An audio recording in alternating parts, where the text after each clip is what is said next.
नमस्कार, मैं दुष्यंत सिंह अध्ययन अड्डा यूट्यूब चैनल पर एक बार फिर से आप सभी लोगों का बहुत बहुत स्वागत करता हूं, इस उम्मीद के साथ कि आप सभी अच्छे होंगे और आपकी पढ़ाई लिखाई भी बहुत अच्छी चल रही होगी। मॉडर्न इंडिया में हम विभिन्न प्रकार के विद्रोहों के विषय में पढ़ रहे थे और इससे पिछली क्लास में हमने प्रमुख नागरिक आंदोलनों को कवर कर लिया है। इस क्लास में आगे बढ़ते हुए हम उसी क्रम में आज हम बात करने वाले हैं प्रमुख जनजातीय आंदोलनों के विषय में। और इस क्लास में हम जिन जनजातीय आंदोलनों को कवर करने वाले हैं उनके नाम आपको स्क्रीन पर दिखाई दे रहे होंगे। यानी इस क्लास में आज हम पढ़ेंगे भील विद्रोह के विषय में, संथाल विद्रोह हो गया आपका, मुंडा, कोल विद्रोह, खासी, खौड़ एवं सवार, खामती विद्रोह, रंपा विद्रोह, रामोसी, कुकी, चुआर, हो। ये सभी जनजातीय विद्रोहों के नाम हैं। इन सभी जनजातीय विद्रोहों को आज हम इस क्लास में कवर करने वाले हैं। आप किसी भी वनडे एग्जाम की तैयारी कर रहे हैं या फिर किसी भी स्टेट पीसीएस एग्जाम की तैयारी कर रहे हैं, मॉडर्न इंडिया से इस वाले टॉपिक से हमेशा 1 से 2 प्रश्न आपसे पूछे जाते हैं। या तो यहाँ से सीधा सीधा स्टैटिक प्रश्न पूछ लिया जाता है कि कोई भी पार्टिकुलर विद्रोह या कोई भी पार्टिकुलर आंदोलन कहाँ से संबंधित था, यानी उस स्थान का नाम आपसे पूछ सकता है, या फिर आपसे पूछा जा सकता है कि इन विद्रोहों के नेता कौन थे, या फिर यहाँ से कभी कभी मैचिंग वाले क्वेश्चन भी पूछे जाते हैं। तो इस क्लास में बने रहिए मेरे साथ। और सबसे पहले हम बात करने वाले हैं आज भील विद्रोह के बारे में। अगर भील विद्रोह की बात करें तो भील विद्रोह 2 स्थानों पर प्रमुख रूप से होना इसका पाया जाता है। सबसे पहले होता है महाराष्ट्र में 1818 में खानदेश एक स्थान है, महाराष्ट्र में ही एक जगह पड़ती है जिसे खानदेश के नाम से जाना जाता था। तो 1818 में खानदेश पर अंग्रेजों का अधिकार हो जाता है और यहाँ पर बहुत सारी जनजातियां जो है पाई जाती थी। ठीक है, तो जब अंग्रेजों का अधिकार हो गया तो वहाँ उन्होंने नई प्रणाली का जो है विकास करना प्रारंभ किया। कृषि से संबंधित नए करों को इन्होंने लगाना प्रारंभ किया। तो इस नई कर प्रणाली एवं जो अंग्रेजी सरकार इन भील वाले क्षेत्रों में आई थी, इस नई सरकार के भय ने भीलों को अंग्रेजी सरकार के प्रति विद्रोह करने के लिए बाध्य कर दिया। ठीक है, तो ये एक प्रमुख कारण था महाराष्ट्र में भील विद्रोह का। अगर इसके नेतृत्व के संबंध में बात करें तो जो भील विद्रोह था ये अलग अलग समय पर अलग अलग तरीके से चलता रहा। यानी 1820 में बात करें, 1818 में जब अंग्रेजी अधिकार हुआ था इन भील क्षेत्रों पर, खानदेश वाला जो क्षेत्र था, 1818 में जब अंग्रेजों ने इस पर अधिकार किया था, इसके लगभग 2 साल बाद 1820 में ये विद्रोह भड़का और इस विद्रोह का नेतृत्व किया गया था सरदार दशरथ के द्वारा। ठीक है, इसके बाद में 1822 में इसका नेतृत्व किया हिरिया के द्वारा। 1825 में सेवरम नाम के व्यक्ति के द्वारा भील विद्रोह का नेतृत्व किया जाता है महाराष्ट्र में। 1857 में भागोजी और काजल सिंह नाम के 2 व्यक्तियों के द्वारा इस भील विद्रोह का नेतृत्व किया गया। ये थी महाराष्ट्र के संबंध में भील विद्रोह से संबंधित कुछ प्रमुख बातें। अब इसके बाद में बात करते हैं राजस्थान के बारे में। राजस्थान में भी भील विद्रोह हुआ था। राजस्थान में इस विद्रोह के होने के पीछे जो सबसे प्रमुख रीजन था वो क्या था कि यहाँ पर जो भील थे, स्थानीय जो जनजाति थी यहाँ की जो भील, उसमें 2 तरह के कर जो है ये लोग वसूलते थे, जिनके नाम आपको यहाँ पे दिखाई दे रहे हैं, भोलाई एवं रखवाली कर। ठीक है, भोलाई एवं रखवाली कर। भोलाई एवं रखवाली कर ये जो लोग थे, भील थे, ये क्यों वसूल करते थे? क्योंकि इस कर के बदले में ये इन स्थानीय जो निवासी थे, अन्य निवासी थे, उनको यह आश्वासन देते थे कि आप ये कर अगर हमें देंगे तो इससे क्या होगा, हम आपके क्षेत्रों पर आक्रमण नहीं करेंगे, लूटपाट नहीं करेंगे या कोई भी उपद्रव जैसी स्थितियां नहीं पनपने देंगे। ठीक है, तो जो भील थे वो भोलाई और रखवाली नामक कर वसूलते थे। जब अंग्रेजी सरकार ने यहाँ पर भी अपने पैर पसारने प्रारंभ किए तो उन्होंने क्या किया, जो भीलों के कर थे भोलाई और रखवाली, इनको क्या कर दिया, समाप्त कर दिया। और इनको समाप्त करने के बाद में अंग्रेजी सरकार ने एक नया कर यहाँ पर प्रारंभ कर दिया जो था तिसाला। ठीक है, तिसाला नामक एक नया कर यहाँ पर भीलों के ऊपर आरोपित कर दिया। इसके साथ साथ भील जो कि जनजाति थे, जनजातियों से संबंधित थे, इनमें कुछ स्थानीय प्रथाएं प्रचलित थीं, जैसे डाकन प्रथा हो गई, सती प्रथा हो गई। ये इनकी जो है स्थानीय प्रथाएं थीं।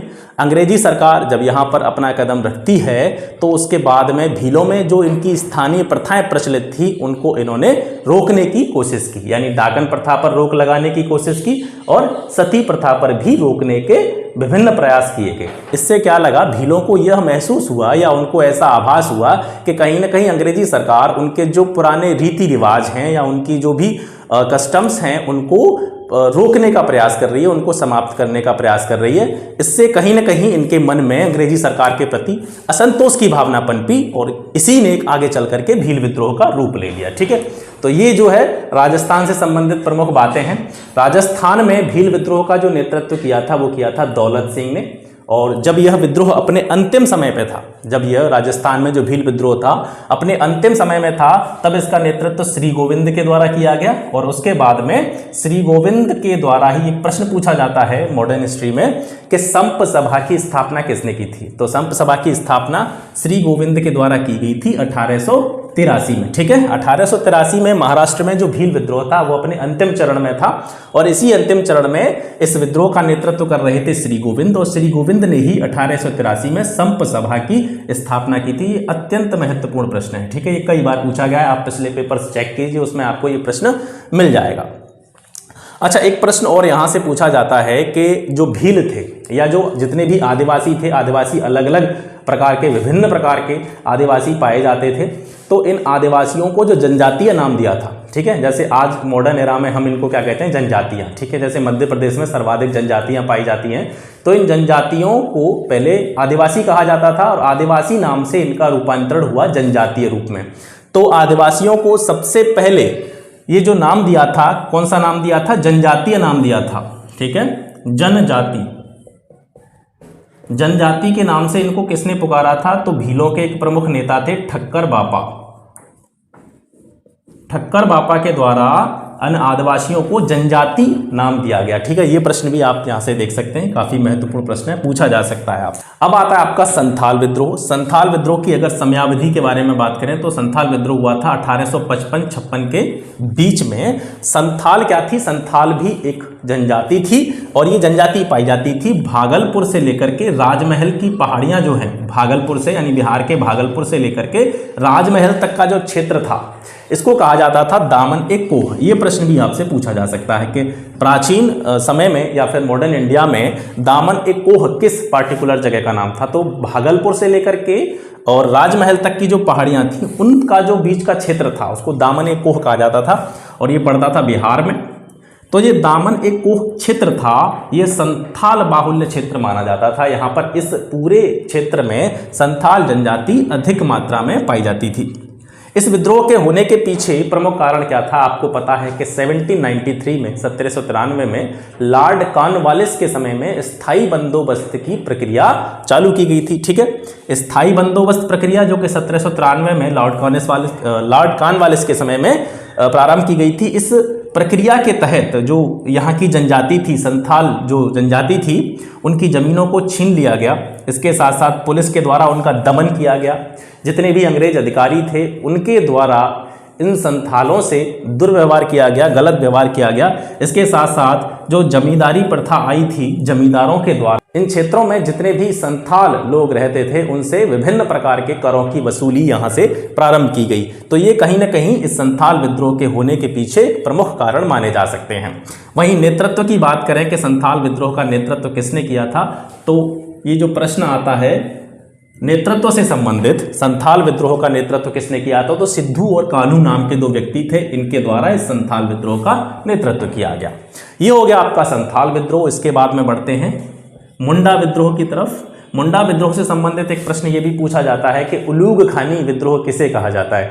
तो आपको यहाँ बिल्कुल भी कंफ्यूज नहीं होना है, मुंडा विद्रोह की बात हो या फिर उलूग खानी विद्रोह की बात हो, दोनों ही एक ही चीज है। तो मुंडा विद्रोह या उलूग खानी विद्रोह आपका होता है 1895 से लेकर के 1901 के बीच में। इसके साथ साथ एक और महत्वपूर्ण चीज कि मुंडा विद्रोह या उलूग खानी विद्रोह को महाविद्रोह के नाम से भी जाना जाता है। ठीक है, ये कहाँ पे हुआ था भैया, ये हुआ था छोटा नागपुर। ये कहाँ पड़ता है, बिहार में। ठीक है, ये वाला क्षेत्र था, इस क्षेत्र में ही मुंडा या उलूग खानी विद्रोह हुआ था। इसके प्रमुख नेता थे बिरसा मुंडा। ठीक है, इसके प्रमुख नेता कौन थे, बिरसा मुंडा थे। और इस विद्रोह के पीछे, विद्रोह के पनपने का सबसे प्रमुख कारण जो माना जाता है वो है खूंट कट्टी प्रथा का नाश। ठीक है, जो मुंडा लोग थे इनके बीच में एक प्रथा प्रचलित थी जिसे खूंट कट्टी प्रथा के नाम से जाना जाता था। और ये खूंट कट्टी प्रथा किससे संबंधित थी, ये खेती से संबंधित एक प्रथा थी। इस प्रथा के अंतर्गत सामूहिक रूप से सभी मुंडा लोग सामूहिक रूप से खेती करते थे। इसी प्रथा को क्या कहा जाता था, खूंट कट्टी प्रथा कहा जाता था। अंग्रेजों ने इस खूंट कट्टी प्रथा को जो है रोकने के प्रयास किए, इसका नाश करने का प्रयास किया और इसी कारण से ये मुंडा विद्रोह पनपा। बिरसा मुंडा इसके प्रमुख नेता थे, ये मैं बता चुका हूं आपको। और इसके साथ साथ बिरसा मुंडा के बारे में बात करें तो बिरसा मुंडा ने अपने आप को भगवान का दूत घोषित किया था। ठीक है, बिरसा मुंडा ने अपने आप को भगवान का दूत घोषित किया था। ऐसा माना जाता है बिरसा मुंडा के बारे में कि इनको बहुत सारी चीज़ों का ज्ञान था, यानी कि लोग बीमार हो जाते थे या पुराने समय में अंधविश्वासों का काफ़ी प्रचलन था, तो जो लोग भी बीमार हो जाते थे तो वो कहते हैं कि इनके पास कुछ ऐसी चीज़ें थी, उसके द्वारा ये उनको ठीक कर देते थे। तो लोगों के बीच में इनकी एक अच्छी छवि वहाँ पर बनती हुई नज़र आती है, लोग इनकी पूजा करने लग जाते हैं और उसी समय पर ये अपने आप को भगवान का दूत घोषित कर देते हैं। बहुत सारे इनके अनुयायी हो गए, बहुत सारे इनके समर्थक हो गए और ये अपने समर्थकों को एक जनजातीय देवता जिसका नाम था सिंह बोंगा, ठीक है, सिंह बोंगा, ये जनजातीय देवता था, जनजातीय देवता। तो बिरसा मुंडा ने अपने जितने भी अनुयायी थे, अपने जितने भी फॉलोअर थे, उसको सिंह बोंगा की पूजा करने की सलाह दी। ये प्रश्न भी आपसे पूछा जा सकता है कि बिरसा मुंडा के द्वारा अपने अनुयायियों को किस देवता को पूजने की परमिशन दी गई थी, किस देवता की पूजा करने की इजाज़त दी गई थी। तो वो कौन सा देवता था? वो सिंह बोंग देवता थे। ठीक है, अब बात करते हैं कोल विद्रोह के बारे में। अगर कोल विद्रोह की बात करें तो ये हुआ था 1829 से लेकर के 1839 तक पहले चरण में, और इसके बाद में 1844 से लेकर के 1848 तक दूसरे चरण में, यानी ये विद्रोह 2 बार हुआ। इसका क्षेत्र था छोटा नागपुर, जो कि पड़ता है बिहार में। ठीक है, छोटा नागपुर का क्षेत्र जो है वो एक पठारी क्षेत्र है और यहाँ पर विभिन्न प्रकार की जनजातियाँ पाई जाती हैं। कौन कौन सी जनजातियाँ पाई जाती हैं? जैसे मुंडा, ओरांव, हो, महाली, ये जनजातियाँ इस छोटा नागपुर के क्षेत्र में पाई जाती थीं और इन्हीं जनजातियों को सम्मिलित रूप से जो यहाँ के मैदानी क्षेत्र के निवासी थे वो हो कह के पुकारते थे। ठीक है, मुंडा, ओरांव, हो, महाली, ये सारी जनजातियां थीं, सम्मिलित रूप से यहाँ के मैदानी क्षेत्र के लोग इन्हें कोल के नाम से पुकारते थे। ठीक है, यानी कोल एक अपने आप में जनजाति नहीं है, ये कई सारी जनजातियों का समूह है। तो इसी से बनता है आपका कोल विद्रोह। ठीक है, इस कोल विद्रोह के होने के पीछे क्या कारण था? इसके पीछे कारण था कि यहाँ के जो निवासी थे, यानी जो जनजातियाँ थी यहाँ की, जिन्हें हम कोल कहते थे, ये एक विशेष प्रकार की शराब बनाते थे जो कि चावल से निर्मित की जाती थी। ठीक है, ये इस शराब को अपने स्वतः प्रयोग के लिए बनाते थे, यानी ये खुद के यूज के लिए शराब का उत्पादन करते थे। लेकिन क्या हुआ, अंग्रेजी सरकार आई और इस चावल की नशीली शराब पर इन्होंने उत्पादन शुल्क लगा दिया। इससे ये लोग नाराज हो गए। इसके साथ साथ इन लोगों में सरकार के प्रति भूमि संबंधी असंतोष भी व्याप्त थे। ठीक है, क्योंकि भूमि से संबंधित नए नए इन्होंने कानून बनाए, नए नए तरह के करारोपण इनके द्वारा किए गए। इसके अलावा इन स्थानीय जनजातियों की जो ज़मीनें थीं वो अंग्रेजी सरकार के द्वारा किसको दे दी गई? मुस्लिमों और सिखों को दे दी गई। ठीक है, इनकी ज़मीनें मुस्लिम एवं सिखों को प्रदान कर दी गई। ये सभी जो रीजन हैं इस कोल विद्रोह के होने के पीछे माने जा सकते हैं। अब बात करते हैं कि इस कोल विद्रोह के नेता कौन थे। तो इसके नेता थे बुद्धो भगत एवं गंगा नारायण। इन व्यक्तियों के द्वारा इस कोल विद्रोह का क्या किया गया था? नेतृत्व किया गया था। इसके बाद में आते हैं खासी विद्रोह के बारे में। खासी विद्रोह आपका हुआ था 1828 से लेकर 1833 तक। इसका क्षेत्र था मेघालय। ठीक है, मेघालय में ये विद्रोह हुआ था और इसके प्रमुख नेता थे तीरथ सिंह। इस विद्रोह के होने के पीछे कारण था कि 1824 में ब्रह्मपुत्र नदी घाटी पर अंग्रेजों का अधिकार हो गया और अंग्रेजों के ब्रह्मपुत्र नदी घाटी पर अधिकार होने के बाद वे इस क्षेत्र को सिलहट क्षेत्र से जोड़ना चाहते थे। ठीक है, सिलहट से इसको जोड़ना चाहते थे और इसको जोड़ने के लिए इनको किसकी आवश्यकता थी? एक सड़क बनाने की जरूरत थी। ब्रह्मपुत्र नदी घाटी और सिलहट को जोड़ने के लिए अंग्रेजों को एक सड़क बनाने की आवश्यकता थी। इस सड़क निर्माण के विरोध में खासी जो थे, खासी जनजाति थी, वो इस सड़क निर्माण के विरोध में थे। ठीक है, और इसी वजह से इसी कारण से यह विद्रोह हुआ। अब बात करते हैं खौड़ एवं सवार के बारे में। ये हुआ था 1846। खौड़ एवं सवार दो अलग अलग जनजातियों के नाम हैं। जो खौड़ थे ये उड़ीसा में एक जगह पड़ती है, खौड़माल प्रदेश। ठीक है, उड़ीसा का खौड़माल प्रदेश है। वहाँ के जो स्थानीय निवासी या स्थानीय जनजाति जो थी उसे खौड़ कहा जाता था। वहीं उड़ीसा में एक स्थान पड़ता है पारलिया खेमदी। पारलिया खेमदी के जो स्थानीय जनजाति थी उसको सवार कहा जाता था। ठीक है, दोनों जो जनजातियां थीं, ये जो विद्रोह हुआ था खौड़ एवं सवार विद्रोह, इनके पीछे लगभग रीजन एक ही था।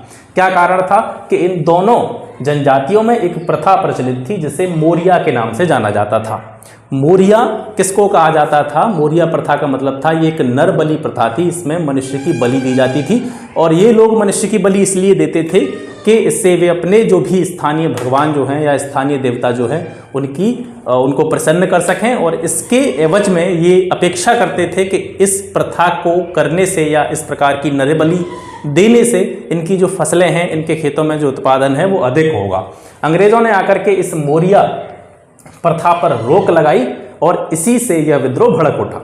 इसके नेता थे चक्र बिसोई और राधा कृष्ण दंड सेना। ठीक है, इन दोनों व्यक्तियों के नेतृत्व में खौड़ एवं सवार विद्रोह हुआ था। इसके बाद में बात करते हैं खामती विद्रोह के बारे में। खामती विद्रोह हुआ था आपका 1839 में। इनका जो मूल स्थान था, खामती जो जनजाति थी इसका मूल स्थान था बर्मा। ठीक है, बर्मा में एक जगह है बोर खामती प्रदेश, वहाँ के ये मूल निवासी थे।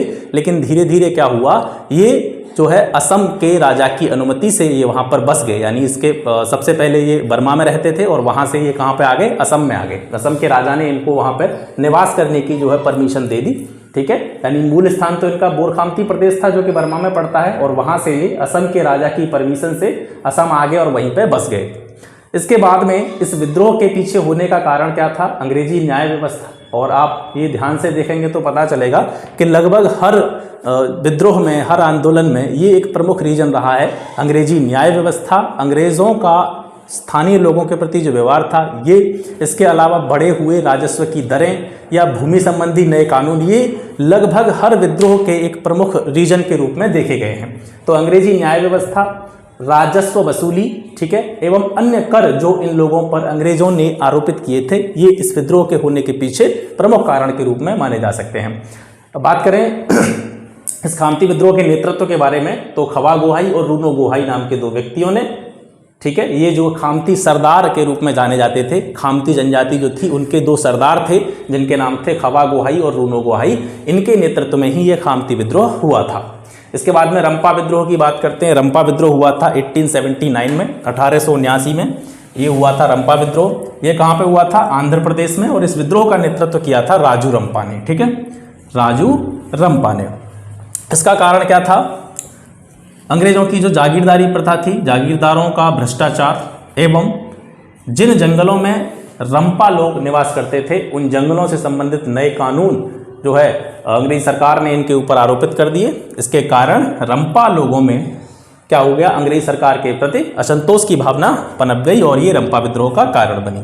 इसके बाद में आता है खोंडा डोरा विद्रोह। ये 1900 में हुआ था, विशाखापट्टनम इसका क्षेत्र था। ठीक है, ये खोंडा जो जनजाति थी ये पाई जाती थी विशाखापट्टनम में और इसका नेतृत्व किया था कोर्रा मलैया ने। ठीक है, इसके बारे में कुछ ज़्यादा जानकारी मिलती नहीं है, ज़्यादा से ज़्यादा इतना ही पूछा जाता है कि खोंडा डोरा विद्रोह कब हुआ था, 1900 में हुआ था, कहाँ हुआ था, विशाखापट्टनम में हुआ था और इसका नेतृत्व किसने किया था, कोर्रा मलैया ने।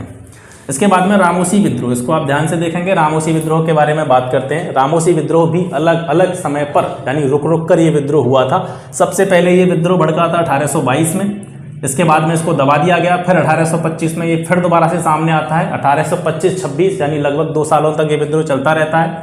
इसके बाद में इसको फिर दबा दिया जाता है। फिर 1839 से लेकर के 41 ईस्वी तक रामोसी विद्रोह चलता रहता है। इसका जो प्रमुख क्षेत्र था इस विद्रोह का वो था पश्चिमी घाट, जो कि पड़ता है महाराष्ट्र में। महाराष्ट्र के पश्चिमी घाट में रामोसी विद्रोह हुआ था। नेता थे इसके चित्तर सिंह और नरसिंह दत्तात्रेय पेतकर, ये दो इसके प्रमुख नेता थे, चित्तर सिंह और नरसिंह दत्तात्रेय पेतकर। ठीक है, इसका कारण क्या था, क्योंकि जो रामोसी जनजाति थी जो कि महाराष्ट्र के पश्चिमी घाट में निवास करती थी, अंग्रेजों की शासन पद्धति से बेहद नाराज थी, इसी वजह से यह विद्रोह हुआ था। इसके बाद में कुकी आंदोलन, कुकी आंदोलन की बात करें तो ये 1826 से लेकर 1844 तक हुआ था। जो कुकी जनजाति थी, कुकी जनजाति मणिपुर और त्रिपुरा, इनके बीच में ओसाई पहाड़ियों का क्षेत्र पड़ता है। मणिपुर और त्रिपुरा के बीच में ओसाई पहाड़ियों का क्षेत्र पड़ता है, वहाँ पर ये कुकी जनजाति निवास करती थी। ठीक है, और ये भी अंग्रेजों के जो बढ़े हुए राजस्व दर, ठीक है, भूमि संबंधी असंतोष, उनकी शासन व्यवस्था, अंग्रेज अधिकारियों का दुर्व्यवहार, इन सभी से प्रभावित होकर के यह आंदोलन जो है प्रकाश में आता है। इसके बाद में चुआर या भूमिन आंदोलन के विषय में बात करते हैं। ये भी 2 चरणों में हुआ। पहले बार ये जो है सामने आता है 1766 से 1772, फिर इसके बाद में इसको दबा दिया जाता है और इसके बाद 1795 में ये विद्रोह पुनः सामने आता है और 1816 तक चलता रहता है। इसका जो क्षेत्र था वो था बंगाल, यानी चुआर या भूमिन आंदोलन जो हुआ था या विद्रोह हुआ था वो बंगाल में हुआ था। इसके नेता थे जगन्नाथ। ठीक है, इसके बाद में हो विद्रोह की बात करते हैं। ये भी 3 चरणों में हुआ। 1820 में सबसे पहले हुआ, 1820 से 22 तक ये चलता रहा। इसके बाद में इसको दबा दिया गया अंग्रेजों के द्वारा। फिर 1831 में ये पनप कर सामने आता है, फिर दबा दिया जाता है इसको। फिर 1837 में ये पुनः प्रकाश में आता है।